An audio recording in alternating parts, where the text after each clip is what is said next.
આજના સમયમાં મોટાભાગના યુવાનો માણસો પોતાના જીવનની અંદર પોતાને કેટલું સુખ છે કે દુઃખ છે એનો સાચો નિર્ણય કરી શકતા નથી. પોતાને જેટલું દુઃખ છે એને એ વધારે માને છે અને પોતાને જેટલું સુખ છે એને એ ઓછું માને છે. એટલે કે આપણી જે સમજ છે એના કરતાં દુઃખ ઓછું હોય છે અને આપણી જે સમજ છે એના કરતાં સુખ આપણું વધારે હોય છે. અને આ વાતને સમજાવવા માટે મારે એક વાર્તા લેવાની છે અને આ વાર્તાનો હેડિંગ છે કે સુખ અને દુઃખ આપણે જેટલા હોય છે એટલા આપણે સમજતા હોતા નથી.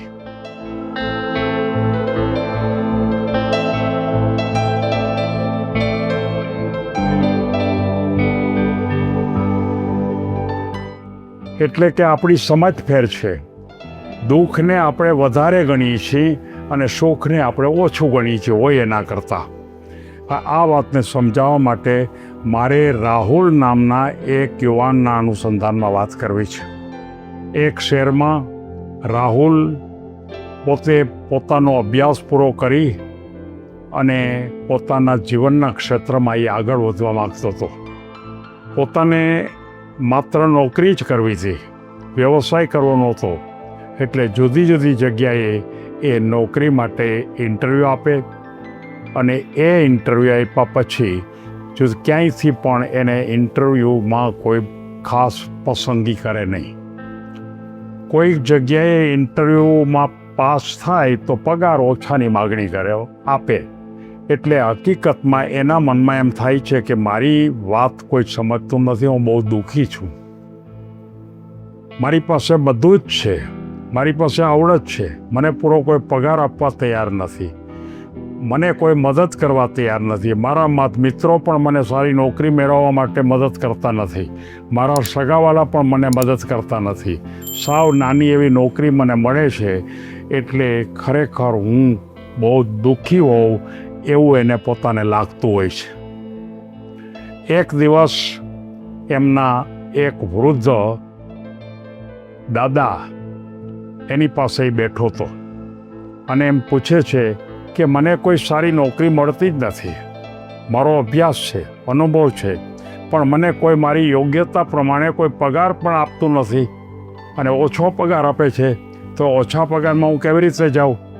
ત્યારે એ દાદા હતા એણે એમ કીધું કે માણસ માત્રની આ એક હંમેશા મોટામાં મોટી ભૂલ હોય છે કે પોતાને કેટલું દુઃખ છે એના કરતાં એ પોતે જાજુ સમજતા હોય છે અને એ જ બાબત સુખમાં હોય છે. સુખ સારું હોય, ઉત્તમ હોય અને એના જેવું સુખ કોઈને ન હોય તો પણ એ એમ જ માનતા હોય છે કે મને ઓછું સુખ મળે છે. એણે તરત જ એમ કીધું કે ચાલ આપણે ગામમાં ફરવા જઈએ. અને ગામમાં ફરવા જાય છે અને ગામમાં ફરવા જતા ત્યારે એક મોટા મોલની અંદર એ જાય છે અને એ જે એના મોલના માલિક હતા એ અંદર બેઠા હતા. ત્યારે એના દાદાએ એમ કીધું, પેલા જે બેઠા છે ને મોલના માલિક, એની સામે જોઈ કેવા ગંભીર થઈને બેઠા છે, એને કેટલું બધું દુઃખ હોય એવું તને લાગે છે? આવડો મોટો મોલનો માલિક છે અને છતાં એને દુઃખ જ લાગે છે. ત્યારે એમ કીધું સાચી વાત છે. એને જઈને પૂછ્યું કે ભાઈ તમે આનંદમાં છો ને? તો કે આ બધા પ્રશ્નો એટલા બધા છે કે ક્યાંય નવરા થતા નથી, દુઃખી જિંદગી છે. બહાર નીકળીને ફરીવાર બીજી જગ્યાએ જાય છે તો એક લંગડો માણસ હારીને આવતો હતો અને એ એકદમ સુખમાં એકદમ આનંદથી વાતો આમ દોડતો મજા આવતો હતો. એક પગે ચાલતો હતો, એક પગ ઘોડીવાળું હતું અને એ બહુ આનંદમાં હતો. ત્યારે દાદાએ પેલા કીધું રાહુલને કે પેલા જો પેલા ભાઈને કેટલો આનંદમાં છે. હકીકતમાં એને પગ નથી, એક ચાલવાની તકલીફ છે, તોય જિંદગીને મજા કરે છે. એટલે સુખ ન હોવા છતાં પણ એ સુખ તો પોતે લઈ જ લે છે. આવા એને કેટલાય પ્રસંગો બતાવ્યા. કોઈક જગ્યાએ જાય તો માણસ માંદો પીળો હોય પણ છતાંય હસતો હોય, તો એ પોતે ખરેખર દુઃખી હોવા છતાં પણ હસતો હોય છે. કેટલાક માણસોને ખૂબ સારી વસ્તુ હોય તો એ માણસ પોતે દુઃખી હોય એ પ્રકારનો ભાવ બતાવે છે. અને આ અનુસંધાને છેલ્લે એ દાદા એને એક પાણીનો ગ્લાસ બતાવે છે. એને પૂછે છે કે આમાં શું છે, એટલે કે પાણી છે. ત્યારે એમ કીધું કે અડધો ગ્લાસ ભરેલો છે. ત્યારે તરત જ એમ કીધું કે તે અડધો ગ્લાસ ભરેલો છે એનો અર્થ એ થયો કે અડધો ગ્લાસ ખાલી છે. કોઈ અન્યને જો પૂછવામાં આવત તો કે એમ કહેત કે અડધો ગ્લાસ ખાલી છે.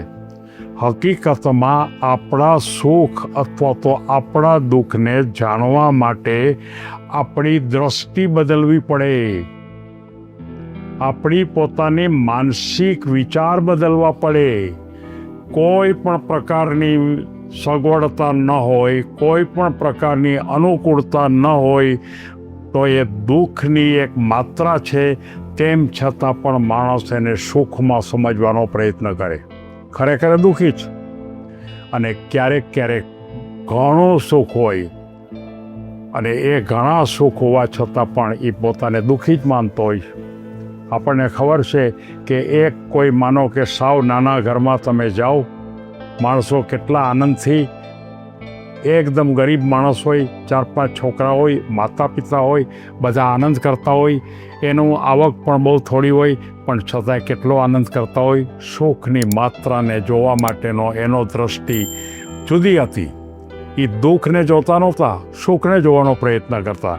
અને કોઈ મોટા બંગલામાં ક્યારેક ક્યારેક એવું પણ બને કે કોઈ બેન છે એ કાયમ ફરિયાદ કરે કે મને આ તકલીફ છે ને મને આ મુશ્કેલ છે ને મારી તબિયત સારી રહેતી નથી ને મારું માથું દુખી રાખે છે. એનો દૃષ્ટિકોણ જ ખોટો છે.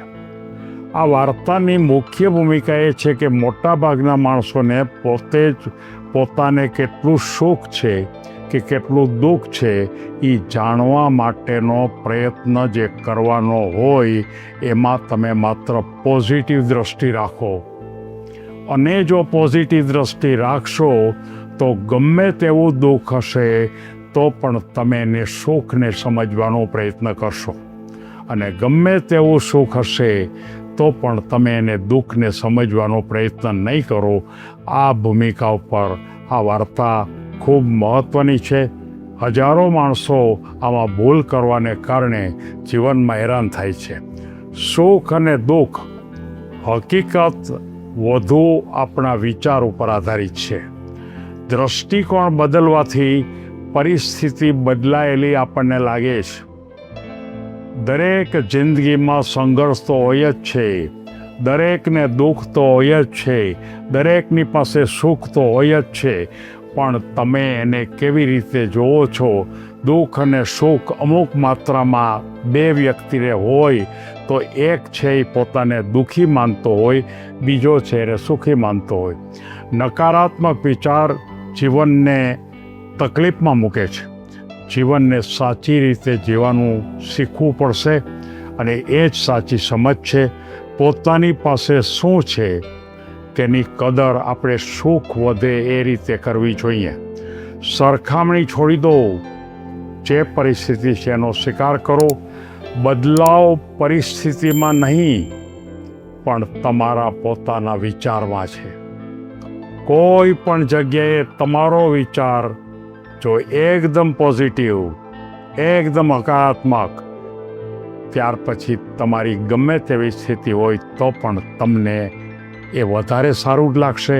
અને તમારી કોઈ પણ સ્થિતિ હશે પણ જો તમારો દેખાવ, તમારું મન જો નેગેટિવ હશે તો તમને તમારું સુખ દેખાશે નહીં. સૌ કોઈ આ વાતને પૂરી ગંભીરતાથી સમજો એવી લાગણી સાથે મારે સૌ યુવાનોને ફરી જીવનનો નવો વળાંક લેવા માટેની એક સલાહ આપવી છે. અને ફરી આજથી એક જ વાત કરો કે જે પરિસ્થિતિ છે એને સ્વીકારો અને શક્ય ત્યાં સુધી જે સારી વસ્તુ છે એને સ્વીકારશો તો જીવન વધારે આનંદમાં આવશે.